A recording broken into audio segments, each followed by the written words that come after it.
Welcome to Spill the Beans. I'm up in Cleveland, Ohio for the summer, meeting with some of my team and my power members of, even if they're not like on my payroll, but people that we do a lot of business with and people that I have a ton of respect with, business owners that are up here from my hometown who we work with on a daily basis. So today, I'm gonna introduce you to my insurance agent, Drew Maconachy. Drew and I have known each other for, 15 years. And started doing a lot of business together about 5 years ago. So he owns his own insurance company.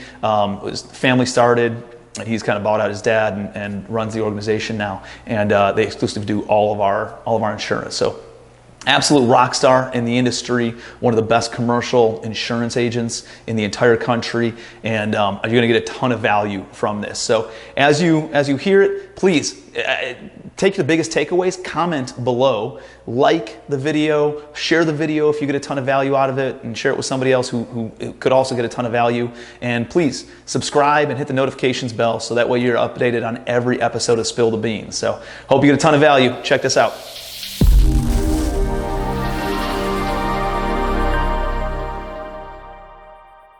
Drew, what's up, brother? How you doing, man? Cheers. Hey, good to see you. Thanks for grabbing coffee with me, bud. Thanks for having me up. All right. So we're hanging out, man. I'm up in Cleveland for the summer, and obviously wanted to come and hang out, and we got the families together and hanging out over the course of this weekend and stuff. And I don't know if you've seen any of the Spill the Beans episodes, but I'm always trying to match up with sharp business owners, talk shop, see what's going on with business, see what's going on with life.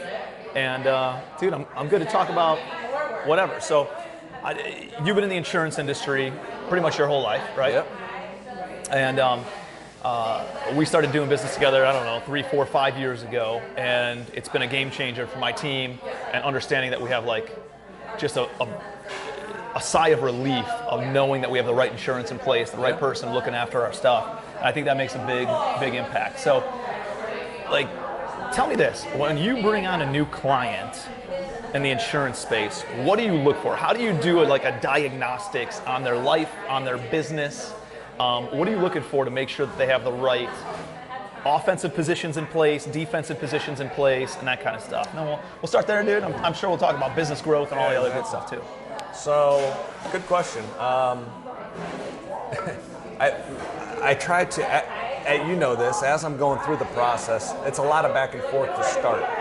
That initial, getting that first policy on the books is where most of the time of relationship development and kind of needs discovery comes out. So I can get a pretty good idea of how insurance savvy people are through that initial process. By looking at their policies currently. By looking at their policies, sure, but also just having conversations. Yep. Like, do you have copper or do you have aluminum wiring? And if people don't know that, it's okay. This might be one of their first 2 or 3 deals. Yep. Because if they'd had more deals than that, they would know that that's very, top of mind question with the insurance underwriters. So I can do a lot of discovery with my customers really not even know that I'm doing discovery, right? Yep. And then from there I can kind of tune not my pitch, but my level of involvement in their business based upon kind of my understanding of their understanding versus management. Let's look at like the individual personal side of things first. Okay. If you're gonna do if you're gonna take a look at somebody's personal setup, somebody like me, I come to you and I'm like, hey man, I got a business over here, I got a business over here, I got a wife, kids, houses. Like, what are you looking at initially? And what are you making sure that I have in place to make sure I don't get friggin' sideswiped by some lawsuit and make sure that my ass is covered? Yeah, great question. So it's important. It's really important, and I think I've pounded this into your skull now, that when you're buying your personal insurance, it has nothing to do with your businesses. There are exclusions on every personal insurance policy that those policies are not designed to cover any sort of your business function. So all I'm trying to do is put your personal life in a silo and your business life in a silo. Yeah. So that an accident over here or a screw up over here can't impact here, and vice versa. I don't want anything that you do in business to be able to impact your nest egg. So what we do is we build a strong silo with high limits individual. You have higher needs than Joe Schmo who's just getting started. Yep. And there's guys that have higher needs than you, right? Yep. So it's kind of a needs analysis first. What's your net worth? What's your liquid net worth that's not tied up into IRA type of retirement accounts, accounts. which are not accessible in lawsuits, Correct. right? That's in almost all states, but certainly in Ohio. And we're going to protect that number, the number that's outside of those qualified assets, so that everything else, we don't want that to get touched. And there's always conversations about, there's no way I could buy you $100 million umbrella policy. You could go past that, right? You could hit a school bus, you could be negligent in a car accident and bump a school bus off this is an awful example, but you could bump a school bus off of a cliff and it could be a $300 million. There's no way to fully cover yourself. But if I get you a $100 million umbrella, in 99.99999% of cases, you're going to be covered. Yep. There's one a year, right, that you hear about. I just talked about this at one of your things. There was a guy in Florida who just during COVID, like in a 8-hour, the whole court case was 8 hours, and it was on Zoom calls, and they gave him like $130 million. One single guy on a motorcycle. It was in Florida too, but you would think Florida's pretty conservative. Yeah. $130 million, and he was on. Like the story was, it was raining. A motorcycle had pulled off the side of the road. It was raining really hard. Or no, it was raining hard. A semi had pulled off to the side of the road. He forgot to turn his flashers on. He was sitting on the side of the road without lights on. And this motorcyclist, it was raining too hard. This guy must not have seen a semi. I don't know how you can't see a semi. But he was getting off and pulling into the shoulder as well and ran right into the back of the semi. And because the semi didn't have his flashers on, there's some law for that, they sued the trucking company and got $130 million settlement. Did that motorcyclist die? No, but this sounds bad. That was worse because he's lifelong debilitating. Yeah. I think he's a paraplegic. I think he can't feel below his legs, and he's got burns and scrapes and. So there's no way. Big tangent, but there's no way to perfectly protect yourself. But we can protect you mostly on your person. All right, so obviously you got like your property insurance. Your property insurance covers your own home, and it's got your home, your contents of your home, and it has some level of general liability typically, Correct. right? Yep. But very low level of liability. But it's personal liability. It's not general liability. It's personal liability. Got it. That's what's on the your difference? homeowner's policy. What's the difference? So general liability is a business policy. That's going to cover you under your business. Okay. Personal liability is it. So on that policy, on your homeowner's policy, that's somebody comes into your house and you have a party and your deck collapses. Yep. Right? And it kills 2 people. Yep. That's what that bolt-on liability policy on your homeowner's policy is intended to cover. And then you got your car insurance, right? Yep. And you got things like uninsured motorists and all those different things that cover yourself and cover others that hit you. Yep. And then the third thing that you want to make sure you have is the umbrella personal liability policy. You got it. Right? And what kind of limits would you say someone needs? If they're worth $5 million, what kind of personal umbrella? If you're worth $5 million liquid, right? That's the big thing. We talked about this. Outside of a qualified plan, if you have $5 million there, I would tell you to buy between $3 and $5 million. I would say $3 million is being aggressive and keeping your costs down. But the other thing to pay attention to, it's usually $100 to $300 per $1 million of coverage. Yeah. So if you're worth $5 million, it's $1,500. Spend the extra $300 to sleep at night. Yep. That's all I'm telling you. I'm trying to get you to sleep at night without having to think about it. And the thing is, it's not. I think one of the things that people don't realize, it's not just that they're coming after. It's not like, what is the insurance company willing to write you a check for? I think that's what a lot of people focus on when they think about insurance and these general liability policies and personal liability policies. But what's equally important, maybe more important than that, is the friggin' bulldog attorneys that work for the insurance company going to bat on your behalf whenever there's a claim against you that you don't have to pay for, right? Because the insurance company doesn't want to have to pay that claim. So they're going to send their attorneys on their payroll, on their hourly, and cover that expense to go and battle whoever the claimant is against you. Yep.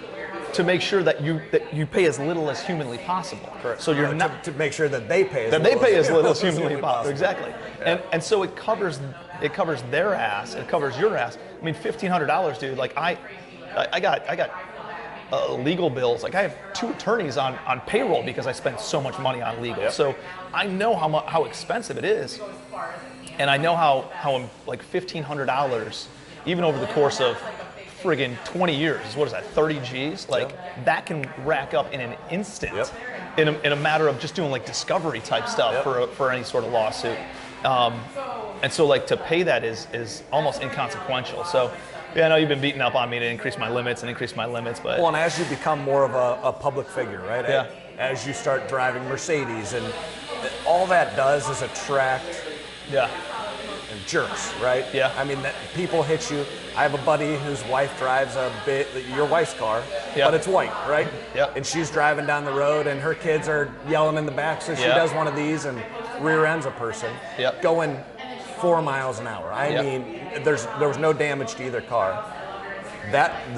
All 4 people in that car sued them for whiplash, and just because they had a Mercedes, $60,000 claim. In legal fees, they gave them all like a $2,500 nuisance settlement, but it was $60,000 to fight the claim. So the more public of a figure you are, you got a target on your back. The nicer stuff you have, people notice that. And the first thing that's going to come up, guys, I'm cash poor. All right, very cash poor, equity rich, but it's high leverage properties, so I'm not worth much. All right. Yeah, but it's very important to just, it's the cheapest coverage you can buy, and it's the most important coverage. All right, so let's move over to business then. Yep. So from business, how do you do an audit on somebody's business to make sure that they have the right backstops in place for their business? So on a real estate business, a lot of people that watch this are real estate investors or passively investing in real estate or something along those lines. What types of coverages are you looking for? And let's explain what those are and why they're important. So obviously there's property insurance, right? Property insurance covers typically 4 things. 1 is the dwelling itself. 2 is content, which is like all the furniture that's in there. Like the example you give, you picked up the building and dumped it all out. What falls out? That's like all the contents, right? And then there's liability, slip and fall of somebody walking on the property. You didn't shovel or salt the sidewalk and they slip and fall and file a claim. There's liability. And then the last one is loss of business income or loss of rents, right? And so looking at all those, tell me about what are the biggest pitfalls, top 1, 2 biggest pitfalls that you see in property insurance? So it used to be super standardized, right? You used to buy a policy, all the policies were the same. This was actually when we started doing business. All the policies were very robust, a lot of coverage thrown in. Now, the insurance companies have lost their ass so bad over the last 5 years on this space. Everybody's loss ratio is over 100%, well over 100. Wow. Meaning that... Why is that over the past 5 years? Because costs have gone up? It's a great question. I can't answer. I think that there's more people getting into the space, so probably the average knowledge base of the operators is lower. Gone They're down. Screwing up. There's more claims. Correct. And it's a good question. I can't answer that, but I can answer the fact that I've seen the numbers. And the insurance companies are getting slaughtered in the space. So now what they've started to do is identify within the policies which coverage. There's a property policy, and then there's 10 different coverages within the property policy. Loss of rents is one. Ordinance and law is one, right? There's a bunch of different. So where are we losing money, and how can we tweak our policy wording to share that risk with our policyholders more? So there's been more identification in specific areas of the policy. Meaning there's more exclusions now, Correct. right? Many more exclusions. So there's a lot more exclusions. So now that you have to add all these add-ons on. So you have to pay. You need an expert to be able to say. And I'm not going to tell you. I'll never tell you what to do. I'll say, if I'm you, here's what I would do, and here's the exposure you're taking on without adding this coverage back. So ordinance and law, right? If you're owning an old building, in the you had this example. if you have an old building and it burns down partially, right, the zoning people are going to come out and say, now all this stuff was grandfathered. Now you got to bring it all back up to 2021 code. Yeah, so like electrical has to be up to code now, and plumbing has to be up to code, HVAC has to be up to code, insulation in between the walls, and firewalls and all that kind of stuff needs to be all up to code. Width of hallways, railing heights, handicap accessibility. It's all crazy. And it can add up. I mean, that was the big one that when I first came back, you weren't living in Cleveland yet, so I had a local insurance agent. Dude, it was a small outfit. I think a lot of us, both with CPAs and insurance and a lot of these like professional services, work with small outfits, and initially when you're getting started, because typically those are less costly, right? And early on, I worked with, a single lady was my CPA, and she'd answer the phone for about 2 months in the beginning of the year, and then you don't hear from her for another 9 months, right? And I was like, I can't do this. I need to go and level up as my business continues to grow. Same thing happened with attorneys, right? And it'd be like a one-off attorney who put together a couple things, a solo practitioner, and now I have multiple attorneys and firms that we work with. And then the insurance was another one where you had to go with somebody who actually knows what the hell they're doing and has larger experience in this thing. And early on, that was the issue. Like, we got a building early on. I don't know what the hell I'm doing, right? So I'm leaning on the professional to tell me what kind of insurance I need. And I bought a building that was built in 1910. And these exclusions started happening. So the exclusion was... We had a big fire, right? And we had a big fire, and we only had $10,000 of code upgrade on a 40,000 square foot apartment building, 30-unit building. And so, it burned down just enough where it wasn't a full claim, but or not enough where it wasn't a full claim, and then just enough where we had to code upgrade everything. And dude, you just can't rerun all the electric or plumbing or hallways and handicap and all that stuff, to the point where they would only pay $10,000, and we had to go through just this whole process. Dude, it was 2.5 years to try to get a fraction of the money, which should have been a $3 million claim, and we got barely $1 million on it. And we had to sell the building, right? Because we didn't have enough money to do all the work. Fortunately, the market was rising and all that stuff, but that was the point where you had just moved back to Cleveland, and we just kind of got linked back up and moved everything over to you. And dude, it's been a breath of fresh air ever since. So, and that's the thing, is like there's a lot of other insurance companies out there who don't explain what that looks like, right? And they don't tell you, like, here's the risk that you're taking, here's what could happen, or here's the likelihood potentially of that happening, here's the cost of what that would be, and is it worth it to you, right? And then you let us make the decision. And there's a lot of things I gave you some pushback on. You're like, dude, this is something you should probably pay attention to. And I was like, no, not right now. But now that we're growing, I think you weigh out what some of those costs are for where your business is and how liquid you are, and how many properties you own and what that all looks like, and then you add a lot of those things in to give you additional basis. I remember early on, dude, in business, my dad told me, he's like, the first bill that we paid, my dad had like a small personnel security business, right?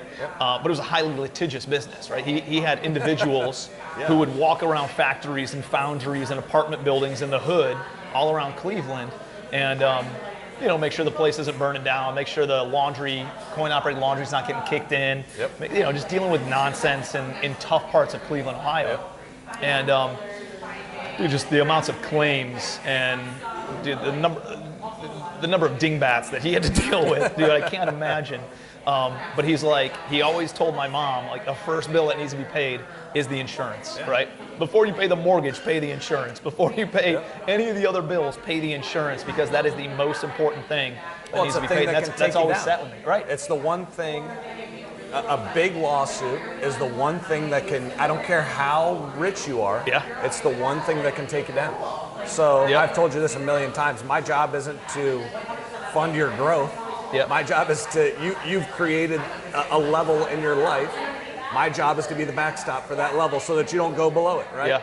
You're here. My job is to keep you here so you don't go to here, regardless of what happens. And as you continue to grow, you want to increase that backstop with it, that safety net in place to make sure that you don't go back to zero, right? Like, I talk about it a lot that if it took everything away, could I get back to where I am? Yeah, I think I could in the next 24 to 36 months. Yeah. I can get there. Do you want to? The thing, yeah, that's a better question. Do you want to? And no, I friggin' don't. Yeah. That house in Charleston is pretty nice. Yeah, we had a nice view over there. There's dolphins jumping, and I don't want to move back to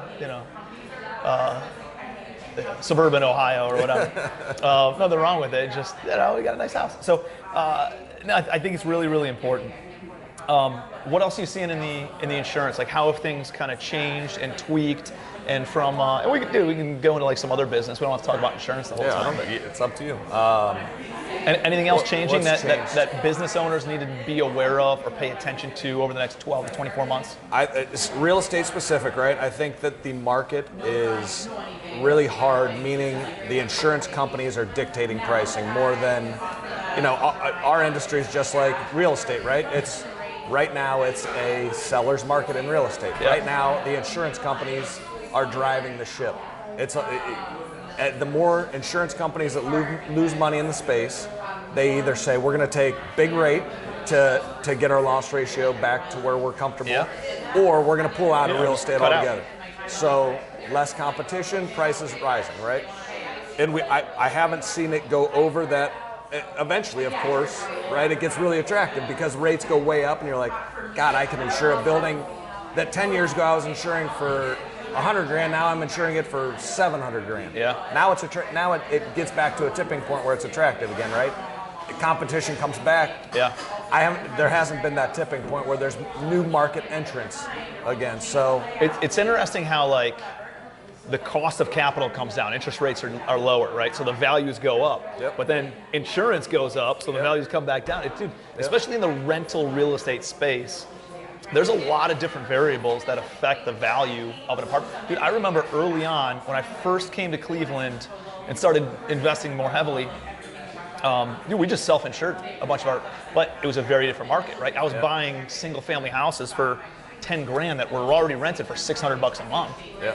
And I was like, if the shit burns down, it burns down. like it doesn't. Like we had liability insurance on the whole thing in case there was something like that. But and I agree on something like that, it sort of makes sense. But the values have gone up so much, and the cost of construction has gone up so much that you can't really self-insure the same way that we did early on. But it was, dude, it's just, it's just like, the ebbs and flows and the cyclical nature of business and all these different variables and weighing out what's important, what's not important, and how you're affected by all that stuff. Yeah, the insurance world has been, it's been affected by reconstruction costs too, right? Yeah, because big time. If your building burns down, the insurance company has to rebuild your building for you. Yeah. Construction costs are up 30%. They're not going to eat that. They're too smart to eat that delta. Yep. So they pass that along through premium.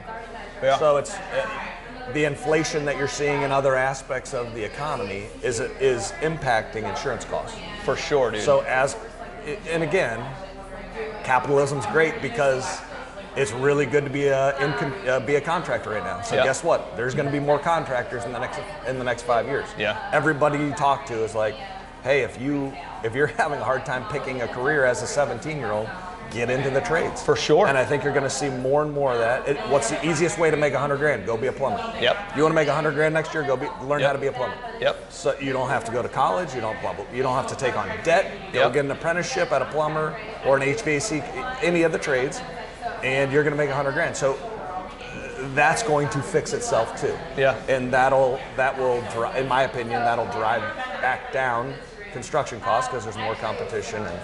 And it's funny how it just all resets itself without you having to, right? Correct. If you just leave it alone and let it go on its own. So, speaking of like labor pools, I know you've been going through a lot of just craziness trying to grow your business. A lot of people trying to grow their businesses right now, right? Yep. Everybody's making money.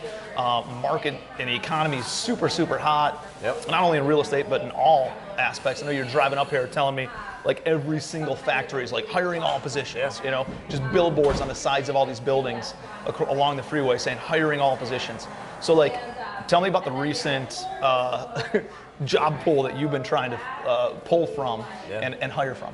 Yeah, so it's a sensitive subject because it was such a pain in the butt for me. Yeah, dude. So we, over, God, 2 months ago, I was like, I need another a person who can, I'm the kind of the face of the business, right?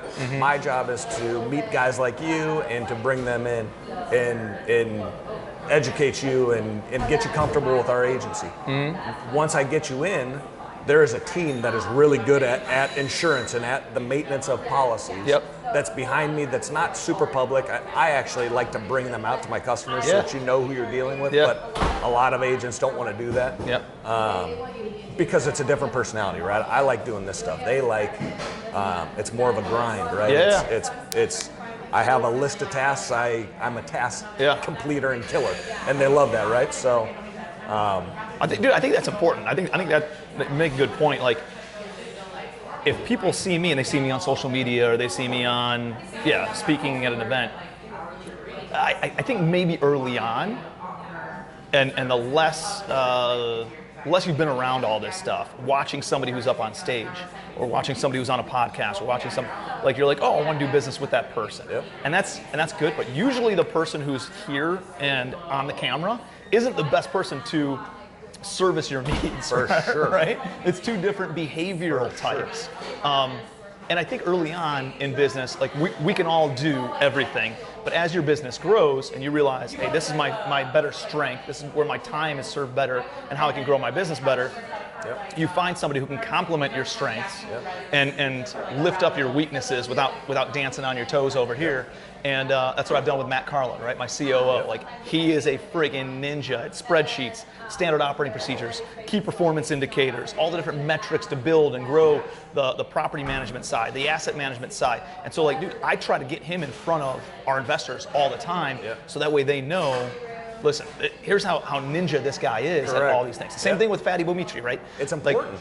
I look at the 3-page of, is this a good deal or not? He's the one who reads all 175 pages of it and makes sure that all the wording's right and so I think it gives investors, joint venture partners, a level of additional comfort of saying, hey, Tim's good at this, but is he paying attention to this? Well, maybe he's not, but he's got all these people in place to do that. And so I think it gives you a lot more credibility of saying, hey, I'm great at doing some of these things, but look who's in the grind every single day, making sure your policy's covered, making sure that there's any lapse in coverage, they're notifying you, making sure that they're running the rates on an annual basis to make sure it's being tested and your ass is covered. So I think that's really important. I love that you do that. And a couple points there, right? You're awesome. You're great. Thanks, buddy. Nobody's great at everything. In your business, there are a bunch of different things that need to get done. And just like my business, right? I feel like I'm pretty good at my job, but man, there's a lot of stuff within the insurance agency world that either I'm not good at or I hate. And all of that, and this, I'll give you a lot of credit, the mastermind and just being buddies with you, right? That's the one, probably the most important thing I've taken away from you is pick the stuff you're good at and go all in on it. And everything that you're either not good at or you don't like, get it away from you. Staff it out, man. Find somebody who is great at it. Because there's people, like there's things that we think, like, who the hell would want to do this? And there's people who freaking love it, Like, I'm gonna have Matt Carlin on one of these things, and dude, he does a great job. It's not to say that you couldn't get in front of the camera and do, talk and coach and mentor and hop on phone calls, but it's just like, what is your natural zone? For sure. Right? And what is the highest and best use of your time? And I think early on as entrepreneurs, we're doing everything, right? So, like, I was doing the bookkeeping. I was doing the underwriting, I was doing the due diligence, I was raising the money, I was handling the financing, I was sourcing the deals, I was operating, I was swinging the hammer, I was managing contractors, doing property management and maintenance and all of that shit. And then you realize, like, dude, I don't have to do anything. Like, what are the highest and best uses of my time? What's the revenue generating activity that I can do as the owner of the company that maybe other people can't do as well, right? That's and I think exactly what I look at. As the owner of a company, you need to be driving revenue as long as you possibly can until you're just like totally overwhelmed by it. But like, I staff out everything that's not a revenue generating activity out of the gate. Raising private money or raising investor capital, like I really like those things, so I stayed on that. And you're good at it. Yeah, and then eventually I staffed out the acquisition side because I can easily hire, and that was one of the revenue generating things that was easier for me to teach, and I could still control the business if I still controlled the money. Yep. So I really liked staying on top of the investor capital and raising the money from private lenders, because that was like the one variable that still looped me into everything else, and I paid attention to everything else. If I still did this one thing, I knew exactly how everything else was operating because of that. So it was like, it's really hard for me, man, actually right now to give up the money raising, because I love it so much. Yeah. I love raising capital. I love talking to investors. I love, helping them deploy money into something that they thought it was only the stock market. That's what I was or just going to ask you, right? So I would say, maybe I can say this for me, I'd be interested to get your take, but it was really hard for me to, at the first time I was like, all right, I'm gonna pass off control of some tasks that I've been doing for a long time that I felt like I was okay at, but I didn't like. It was really hard on that for the first one to give it away. But then once I did it once and I saw that it worked better, I'm like, oh my God, like I love this. So now I'm like, now it's everything, right? And I was just talking to my business partner about this. I'm like, to have a business, you have to be able to, if you are eliminated from the business, could your business survive? Could your book of business stay with the agency? And if it can't, it's not a business. Exactly. It's you. It's a job. Your value is not there. I feel like if I died tomorrow, the agency would suffer, right? But it wouldn't. I'm not losing all the business, because everybody knows that there's a process to the agency, and I'm just a cog in that process. So I think that's an important. So you don't have any value if it's Tim Bratz and I do everything. There's no value. You can't sell that. Yeah, correct. There's no sellability to that. Or you have to be part of the sale. You know what I mean? Yeah. Then you gotta stay on. Your labor has to be part of the sale. I'm trying to grow the business to where, yes, I'm important, but I could transition the business to somebody else very easily over 1 year to 18 months maybe. I could get all of my people comfortable.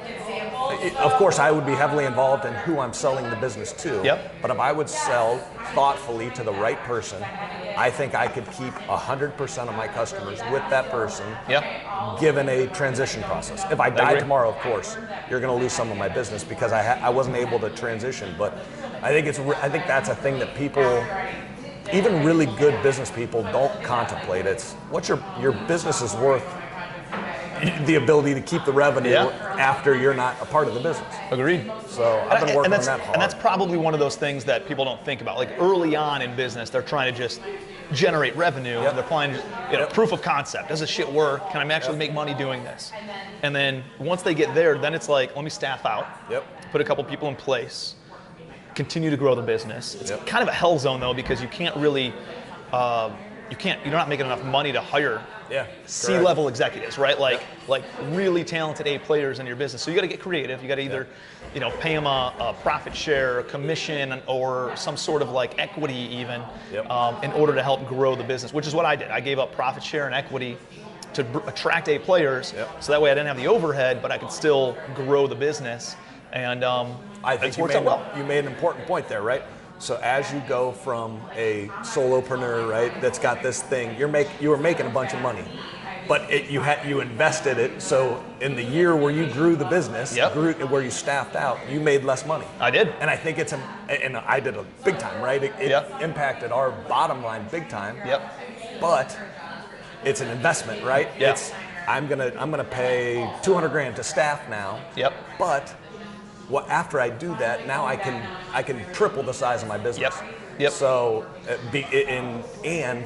most people look at it as an expense, but like you said it multiple times. It's an investment, right? There's going to be a return on investment. You don't just do it just to go and spend money. You do it because you know it's going to lead to better things, more revenue, more profits, more sellability, more equity value in your company by having those people in place. And and I think like, once you start building the team, that's when I started asking myself a question, like, what happens if Tim goes away, right? Like, because dude, early on you're worried about your pocket and how much money is in your wallet, And then all of a sudden you're like, well, I got a team now, right? I'm supporting many different families. Yep. I can't let this thing it's funny fall by the wayside. Totally agree. Like, how do I make sure that this, not only for my family, but like for all these other families where they don't have to go and find new jobs or start their own businesses or you know, be out on the streets, like how do I make sure it's put together the right way? And that's been one of these, and so you start asking yourself better questions, you start getting better answers. How do I transition? What's my exit strategy? And whether I want to sell my business or not sell my business, you at least put a plan in place of, dude, I'm not going to be working there my whole life, right? One, I don't want to. Two, life. Right? Like, who knows what could potentially happen? So, like, I think just asking yourself, what's the exit strategy? What's the exit plan? Who do I need to put in place? What kind of, I'm going to be sitting down with my buddy Paul Vincent, who's an estate planning attorney, you know Paul really well, and talking about more like the estate planning and who takes it over. So like, dude, I have everything in place right now where if I walk out here, something happens to me in the middle of the road, right, and I get hit by a truck, guess what? Like, it's pretty clean. Certain people, and my business won't be able to grow the same way that with me here, but it's not going to suffer. It'll sustain and maintain. That's without me. It'll sustain without it. It's not going to be the same business without you. But people aren't going to be all your people who you have attached to yourself aren't going to suffer. Right. They'll be able to continue to make a living and either wind it down if they want to, or you know what I mean. But I'm with you. That's what keeps me up at night. Now that I'm kind of past that initial business growing. And I tell my wife this. I'm like, I'm much more concerned about the lives of the people who work with me than I am. Our life is pretty good now, right? We're past that step. We've got everything in place like you're talking about. And if I get hit by a bus, my family's going to be okay. And you've built a business once where like you know that you can go generate revenue, right? You know that worst case scenario, if you lose the business or something happens, like you know. And so like I think it gives you a level of confidence to know that I'll always be taken care of, right? And now it's just levels of varying levels of success above and beyond that. Not to say that something couldn't happen, but I think if you're asking yourself the right questions, you're sitting down with your attorney, you're sitting down with your insurance agent and putting the right backstops in place. Yeah, for sure. But like understanding that it's more about the team now, and dude, and that's a value driver, right? Like you're building the business, and everybody's like, oh yeah, hey, if you help enough other people get what they want, you'll always have what you want. You're making that transition, right? Or you've already made it, and you're really focused on that now. And you're like, how many other people can I impact? How many more lives? And all of a sudden, dude, when you start making it more about the team than it is about you, everything elevates for you too. And they see that too, right? Yeah. That your creates a better culture, right? Your team members love to see that because they know that they're a part of your vision. Is them individually are a part of your vision. And if they give me effort, if you give me max effort to grow my business, I'm going to give you max rewards for helping me, right? We're all on the same page. And I think everybody has identified their tiers of employees that, this guy's got the agency in my for our business, they've got the agency first. Everybody puts the agency first. If you put the agency first, everything else will fall into line. If you're growing that, it's all going to work out for you. And that's a cultural thing, and that's a conversation piece, and really leading by example kind of thing with your team of saying, hey, early on, everybody needs to know that this is its own entity. It's its own living being almost, and we need to make sure that this is taken care of so everybody else is taken care of. And you're right. If it is, everything else is fine. Everything else kind of falls into place. So tell me about, we kind of went off on a tangent, but tell me about the working pool. Tell me about like what's going on with as you're trying to grow, and actually, quick story, but similar to you is like early on, I hired somebody, and I was like, holy shit, there's a return on investment here, right? Like, now you go on this rampage of how many people can I hire? But then I wasn't really good at training people. I wasn't really good at qualifying people. I wasn't really good at supporting people, and I had all this overhead of untrained people who I wasn't measuring properly, I wasn't managing properly, and all of a sudden it did become an expense because I was not qualifying them and I was not training them and spending time with them and helping through the process. So it did become an expense versus an investment, and I had all this overhead. And you quickly realize the number one reason businesses go out of business is for too much overhead, and the number one reason for too much overhead is typically too much payroll, right? Too much Bad personnel. Employees. Yeah, bad employees or employees that you screwed up. Yeah, right? and it was By my not fault. training. It wasn't Yeah, their me fault. too. Well, Right? some of them. I was, I'll take some credit. But like, it got to a point where I was like, holy shit, and I did like pump the brakes, and I had to mess up, and I let almost everybody go, other than a few core people on my team, and I had to redo it, and then I messed it up again, dude, and I had to redo it again like 12 months later. So I've been through that process a couple times, and realizing that it's very important to understand that like hiring people is a great investment, but it can also be an expensive. But you gotta screen them properly. You gotta set proper expectations with them. You have to measure their performance and train them properly and give them the right tools and put them in the right seat, right? Like this behavioral mindset that we were talking about for us. That's the same thing with our employees. You have the wrong person in, the right person in the wrong seat. If I have a sales guy in an admin job, it's tragic. And they could be an absolute killer and an absolute shark in the sales side, but they're in an admin position and they're just not performing, right? But if you put them in the right seat, the right person in the right seat, it's a recipe for success versus a recipe for disaster. I agree. I think the biggest mistake that our agency made was early, our initial hires. When I said, all right, it's time, like we're growing. We had our core people, and I said, all right, now we're going to go to the next step. And we hired some low performers, and it was because I was like, let's keep the costs down. I was doing it on my own. I'm not engaging HR professionals. I'm doing it on my own. And then we'd hire people, and maybe they weren't low performers. Maybe it's on me, right? Yeah. Because I'm not telling them, I'm not giving them reasonable expectations. But early on, you're like, hey, who wants to come work for me? And correct. Whoever raises their hand first, you're like, hey, if they're dumb enough to come work for me, I gotta hire them. I don't know what I'm doing, so come on. Yes. Hopefully you can tell me what I'm doing wrong. So you're like, and the tough part with that is like, not everybody's meant to be on the train the whole time, right? And some people who started with you early on, they started with you, in my mind, it was because they believed in me, right? And they saw the long-term vision. But which is almost never the case. It's almost never the case, right? Really, they just saw an opportunity to make money. Yeah, correct. Right?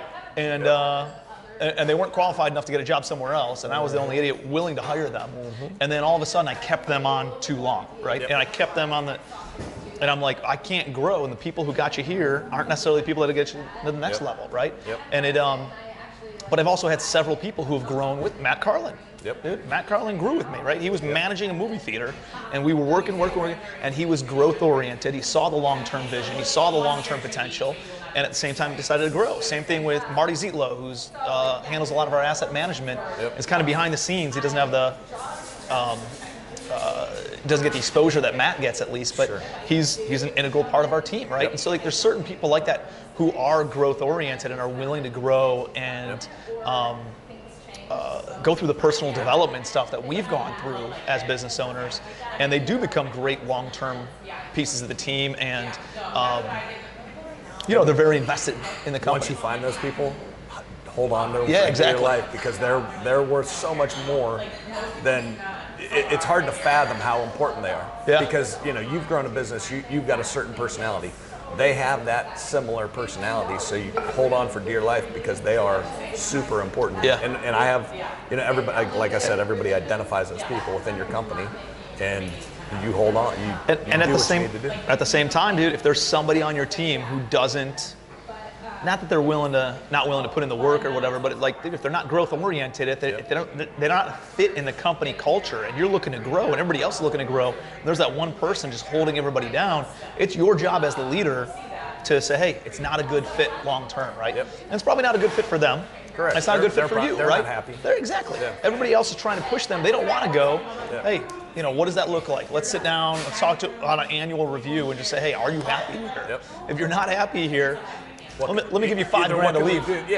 What can we do to change? And if you don't agree with those things, let's say here's $5,000. I'm with you. And I think your employee, if all of your employees are miserable, there's something wrong with you, right? For sure. If 10% of your work staff's unhappy and everybody else is excited, it's probably not you. It's probably them. Dude, it's up to you to remove the disease from the company. Like you are the leader, and if you don't remove that disease, then everybody's looking at you, and it's going to spread. And there's a lot of people that are going to leave because you didn't do what you had to do from a leadership standpoint. Yeah, dude, my team is so solid. I'm actually worried. My biggest concern now is like I've bred this culture of like work your ass off, let's rock and roll, let's keep going, and like, dude, I can send a text message at 12:30 in the morning, right in the middle of the night, and Carlin will respond, Fatty will respond, Burton will respond, and like Jed will respond, and I know that I'm going to get response, and like that was cool when we were in growth mode, but now everybody's got their family, right, and so now I'm like, all right, how do we make your quality of life better? And still be in growth mode, because I think some people think. Actually, Jed and I were talking about this last night. Jed's my videographer behind the camera, guys. So him and Cam are my rock solid social media team. But we were talking about this the other night. Like, people are like, "Oh, you got to sacrifice." A bunch of TikTok trolls, right? Talking on TikTok about you have to sacrifice your family in order to grow your business. And listen, you go to your job, right? You go to your job for 8 hours a day. You're sacrificing your family. You're sacrificing your for sure. I can assure you that I'm not sacrificing family time any more than anybody else would be. And but it needs to stay inside the lines, because you don't want that to kind of bleed over, and then all of a sudden spouses get angry. And we want everybody to win at the highest level across the board, not just in business, but be the best spouse they can be the best parent they can be the best friend they can be, have their health, right? Have their, be able to work on themselves and have their spirituality or mindset or be able to meditate and all that kind of stuff, right?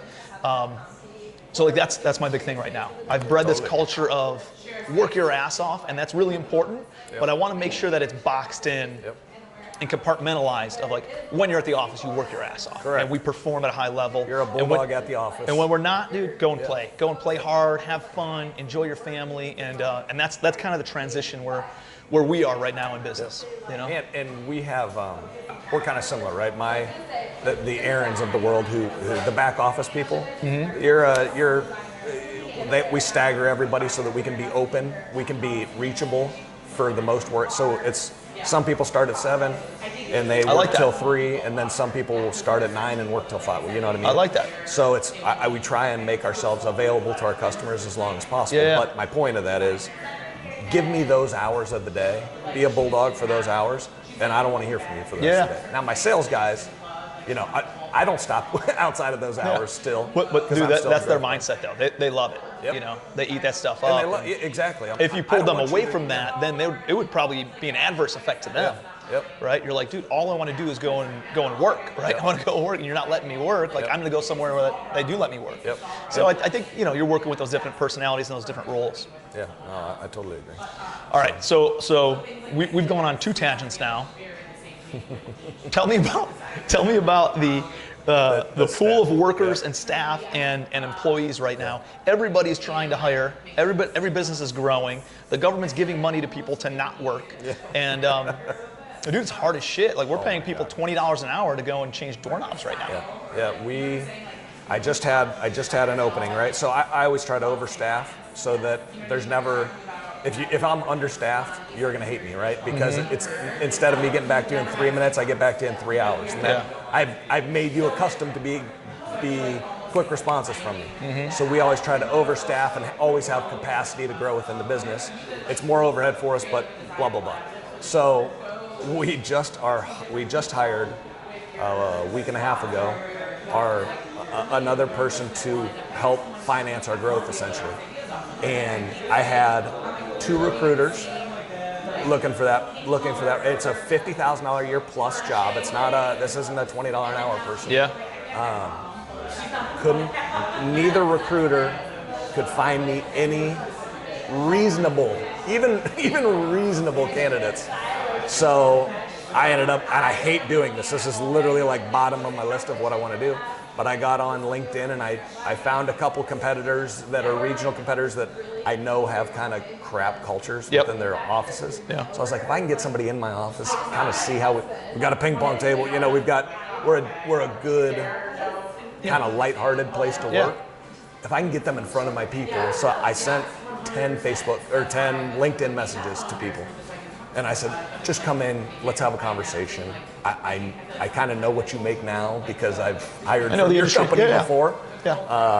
I can give you a better setup.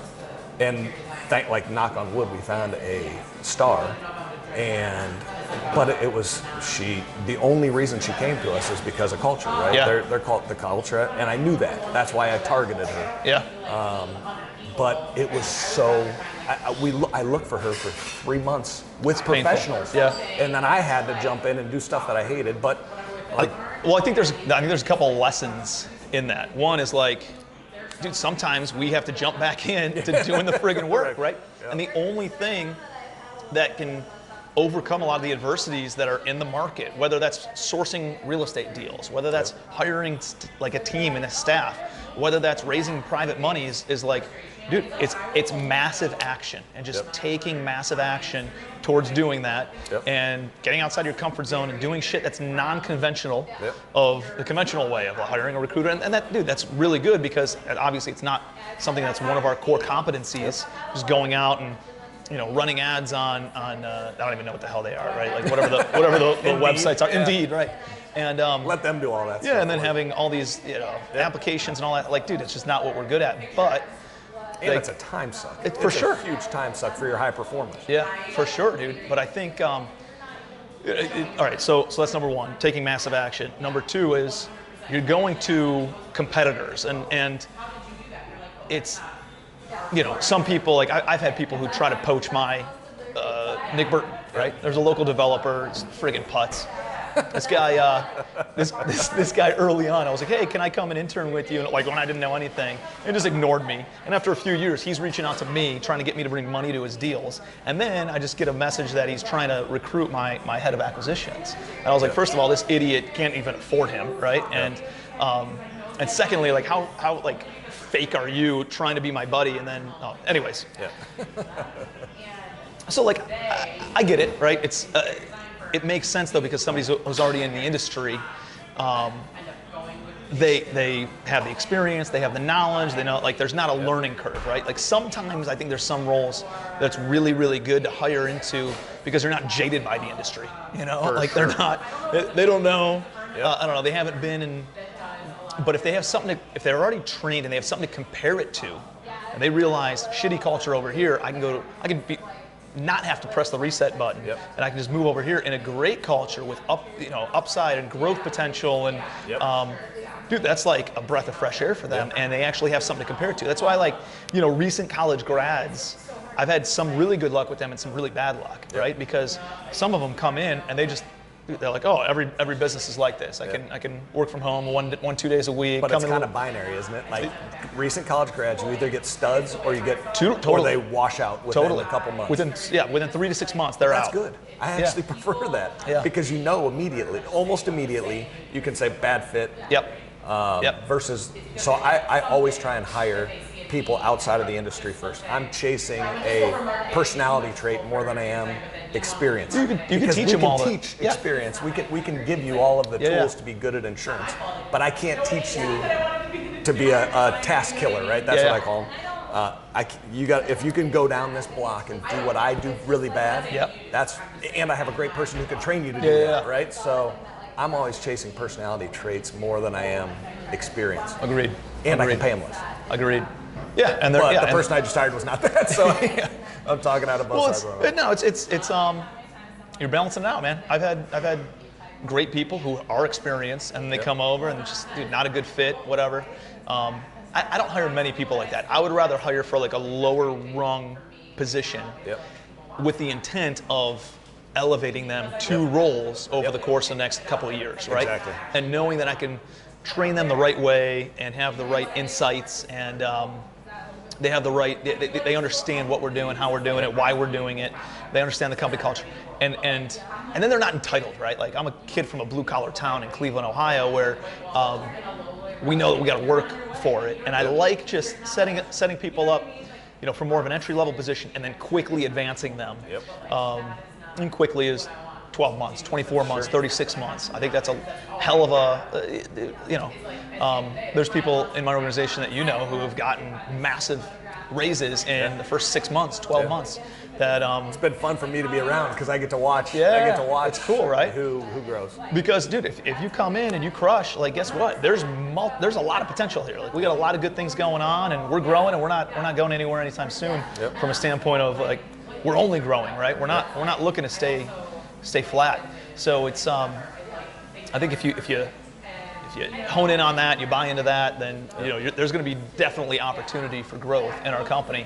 And I think that's one of the reasons I've been able to attract a lot of really high quality people, is because they know that we're not a stagnant, just kind of complacent company. They know that we're growing. They know that what we've done is 1 to 2 chapters into our 12 chapter book, and we're just getting started in this whole thing. And there's a lot of potential. So I think as the leader, you do the great job at that of saying, hey, here's where we're going, here's what the potential is, here's where I see this going. And we'll kind of bring it full circle, but like, as you put your exit plan in place, whether you're planning to exit or not, but have you looked at like selling to employees, selling to your team kind of a thing, or like bringing them in, or bringing in somebody outside, or like what's your thoughts on that? So I'm 37 years old. Yep. I really enjoy what I do. Yeah. I don't have to kill myself to do it. I don't mind getting on the computer for an hour from 10 to 11 when my wife's reading a book in bed and the kids are asleep. I enjoy that. Maybe I won't enjoy that forever, but I have no interest in selling. But I have put in workflows where I could, if I wanted to tomorrow, I could go. Our industry's super hot with private equity coming in, so I could go out tomorrow and get a big number. I just don't want to do that. But I think it's I don't know. I think that from that side, it's I'm set up, but I don't want to do that. And I want to continue to push stuff off my plate like you've done, right? I feel like I'm a couple years behind you, right, where you're at. And I'm now continuing to shed off work that I don't want to do to put me in a spot where I'm really happy. And I can be happy for 30 years to do it. But from a long It's cool that you're creating opportunity for other people you're making yourself happier too. It's a win-win, man. But I would love to get to a position where I can, at the end of my runway, where I can reward the people who have helped me grow my business, right? I would love to, once I want to get out, identify the stars in my organization and approach them first and say, I want to give this to you at a discount. Yeah. I get it if you don't want to do, not everybody's meant to be a business owner. Like, business ownership is very sexy to people looking in from the outside, but it's freaking, there are brutal days that employees don't see. Yeah. So I think that, I'd like to bring like junior partners in so that they get a taste of it with, I don't know how you do that. I'll figure that out down the road, but you can even start selling equity at a earlier, smaller percentage, let them feel it, taste it out, and kind of train them. But it's hard to do that too, right? Because you're not going to get, unless I'm throwing it at you, so you see what I do, all the crap that I deal with on a daily basis, fighting with the cities over taxes, employee issues that come up every day for us. I don't know about you, but little stuff every day there's something else. So it's all that stuff that I don't know how you can expose them to that without literally feet into the fire. Yeah. But I would love to. I think the right person to take that on is going to be okay with that, right? Or you say, hey, let me test it out. Let's test this out for 90 days, and then you can either be all in or be all out on that side, But I think the right person isn't going to be deterred by that, but just finding the right person. Correct. So that would be my preferred way to do it, to reward the people who have led to my success. Yeah. But who knows, right? That'll be up to them. I'll give them that opportunity down the road, I think. You know what's cool is like, there was a lady, I did like have you ever heard of the Goldman Sachs 10,000 Small Businesses? Have you ever heard of that? It was like training program. I think it's still going on. But it's like a 4 or 5 month accelerated training, how to take your business from doing $1 million, but how to go from proof of concept to essentially the next level, and then level beyond that. And there was this lady who came in talking about her business, and she was like, she did a consulting business and did like coaching of executives and stuff, and how to like perform at a higher level. Yep. And she loved it. And she was like a solo business owner, right? Yep. And so she's making money, and she had a high-paying job. Yep. And then all of a sudden she started growing the business, and she, as the business owner, needed to step in this position of not necessarily going out and working with the clients anymore, but really like managing people and Sure. being the HR director and worrying about all that kind of stuff of a business owner. And she's like, I hated it. Yeah. I didn't want to do it. Yep. And so what she did was she went back into being the consultant that went out and met with clients, still owned the business, but hired a CEO. Yep. And hired a COO who were above her. Yep. Right? But she still owned it. And people think like, I have to be this visionary, I have to be in this role and take on these tasks if I'm going to be the CEO of the company. And the reality is, dude, no you don't, right? Like you can hire somebody for all that. Jeff Bezos just stepped down this week, Yep. right? Yep. So Jeff Bezos just steps down, and he's like, he still owns, he's the largest shareholder of Amazon, Yep. but he doesn't have to do the daily activities. Yep. So like, shit, if that tells you anything, you don't have to be the one who does everything. You don't have to be the visionary all the time. And who knows, we'll see how Amazon does without him, steering from the front kind of a thing. But that's probably him stepping back. He's like a chairman type of role where he can just focus on the one thing he loves, which is probably being the visionary growth company positioner, right? Yeah. He wants to position the company.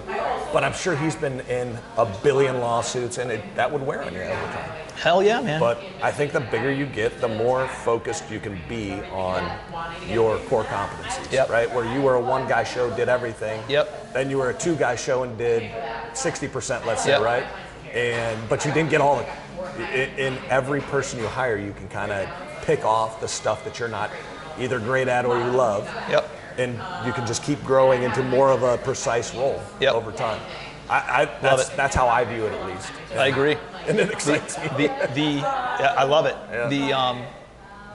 And we'll wrap with this, but like one of the early mentors, somebody that I was reading up on, not necessarily a personal mentor of mine, but somebody I was reading up on, said that like the number one thing, the only thing that eventually you get to this pinnacle, the only thing you as the owner of your business should be doing is selling your company. Yep. Right? Just promoting your company, being the biggest fan of it, letting everybody know that you exist, and saying why you're the best, and just promoting the shit out of that, because that's going to drive more sales, that's going to drive more employees, it's going to drive just better satisfaction across everything. Yep. And that's what I want to be doing, dude. That's why I'm doing social media stuff, and I think that's the highest and best use of my time. It's not really quantifiable, For sure. right? Which is kind of aggravating when you're only focused on the revenue generating activities earlier on, or like in that middle phase. But now it's not really quantifiable, but it's going to eventually lead to some amazing things and stuff. So awesome, dude. Totally agree. Well, dude, I appreciate you, man. Appreciate the friendship, appreciate the business partnership. And dude, we got to do another one of these next time I'm back in Cleveland. Love to do it. All right, brother. Cheers, brother. Get the nastiness in. Good stuff from Drew. Absolutely rock star in his business industry, but an absolute even better human being. So he's been a good friend for a long time. If you guys do have any insurance needs, don't hesitate to hit him up. We'll put his comments, his connections, and his contact information down below. If you got a ton of value from this, please share it with somebody else who would get a lot of value. Comment below, give me some of your biggest takeaways from the video. Please like it, please subscribe, and hit that notifications bell so you can get updated on the next episode of Spill the Beans next Sunday. Appreciate you.